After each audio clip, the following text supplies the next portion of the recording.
My name is Walensky, and on December 15th, 2016, I was diagnosed with stage 2 breast cancer. And as of June 15th, 2017, I was declared cancer-free.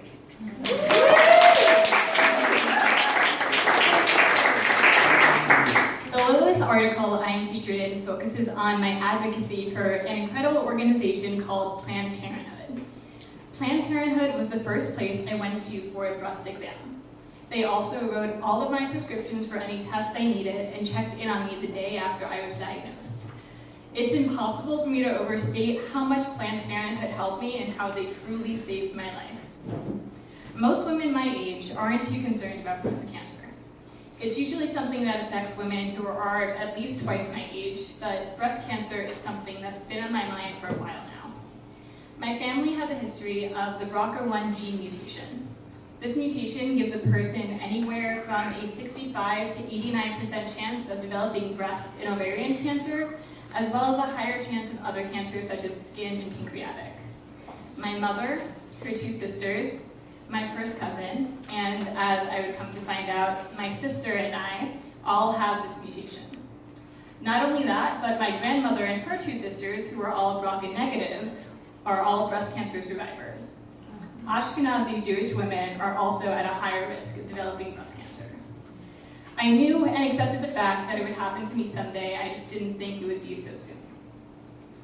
From January to April of this year, I had 6 chemotherapy infusions. If the side effects of chemo weren't enough to deal with, I had a decision weighing on my mind: surgery. My options were a lobectomy with radiation afterwards, a unilateral mastectomy, or a bilateral mastectomy. Many people in my life thought my decision would be easy. Get the bilateral, and then you don't have to worry about a reoccurrence or continue to get screened. With my genes and luck, cancer was bound to happen again. But let's back up for a second.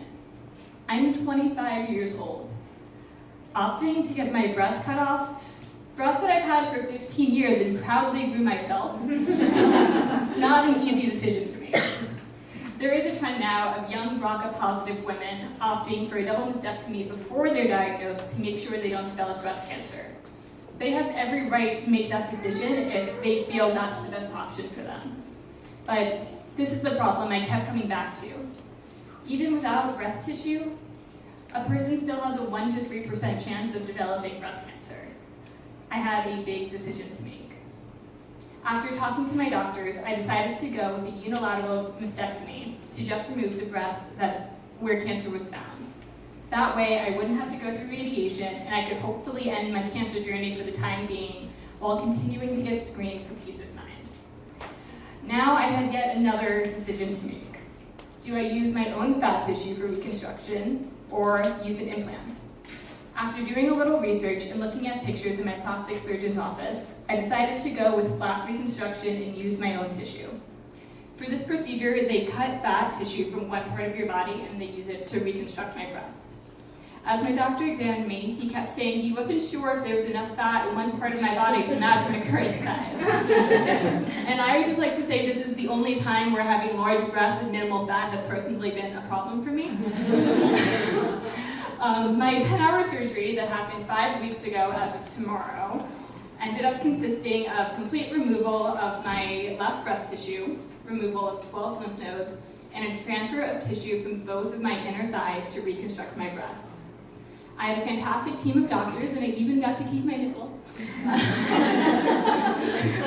But unfortunately, there wasn't enough fat to match the original size of my breast, so I'm choosing to go back in for further reconstruction early next year.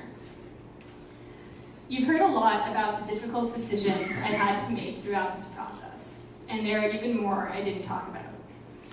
Do I get the lump checked? Where do I go to get it checked?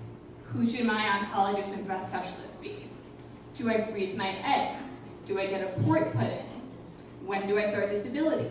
What surgery do I want? Do I want reconstruction? What kind of reconstruction do I want? Do I want further reconstruction? There were so many decisions that had to be made. But they were my decisions. Right now. Sorry. There are people in Washington You want to take those decisions away. I have to say, don't worry, you pretty little head. Well, Washington, I got news for you. It's my body, and I'll do whatever I darn well please with it. I got to make those decisions because I have health insurance. This supposedly dead Republican healthcare bill will take away decisions from millions of Americans like myself by kicking them off health insurance or allowing insurance companies to not cover essentials such as mammograms or making ever being pregnant a pre-existing condition. Well, guess what? I am more than my pre-existing condition. I am a person, a human being. I am a teacher, an advocate, a daughter, a sister, a Jewish woman, a feminist, and I am not backing down. I encourage all of you to continue to speak out. Call your senators and representatives. Donate to places like Planned Parenthood. Have civil conversations with people who may disagree with you, and feel free to share my story. Because I promise you that Republicans are going to try to repeal Obamacare again. Well, I'm here to let them know I'm not dead yet.